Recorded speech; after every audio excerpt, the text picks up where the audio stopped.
महाराज जी, आप माया से बचने के उपाय बताते हैं, तो महाराज जी कह रहे हैं कि इनको दोहरी माया ने घेर रखा है। एक तो भगवान की माया, दूसरी इनकी अर्धांगिनी जिनका नाम भी माया है।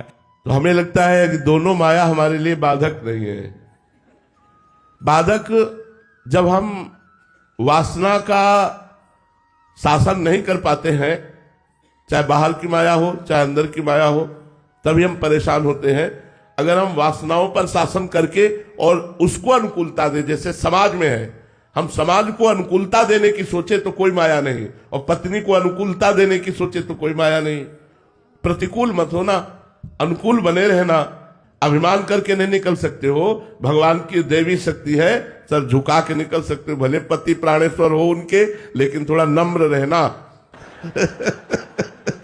तो इसलिए भगवान का नाम जप करो और सबको अनुकूलता प्रदान करने की कोशिश करो। और अर्धांगिनी अपना प्राण होती है, जैसे हम अपने प्राणों का पोषण करते हैं, ऐसे अर्धांगिनी का पोषण करो। वो माया आपको बाधा नहीं पहुंचाएगी, वो आपकी अर्धांगिनी है, आपका सहयोग करेगी, आपको सुख प्रदान करेगी। लोक और परलोक के लिए वो संगिनी है, उसे निषेध मत समझिए। और देखो बाहर की भी माया, इसी माइक से हम भगवान का नाम और भगवान की चर्चा करते हैं, तो बंधनी हो गया।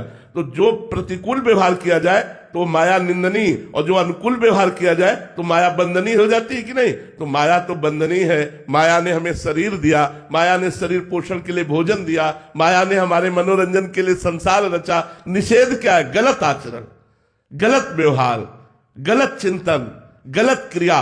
अगर ये छोड़ दी जाए तो माया आनंदमयी है, दुखद कहाँ है? दुखद है हमारे पाप, हमारे गलत आचरण, हमारी गलत सोच, हमारी गलत चेष्टा। इसी को तो संभालने के लिए सत्संग हो रहा है। अगर ये छोड़ दो तो माया माँ है।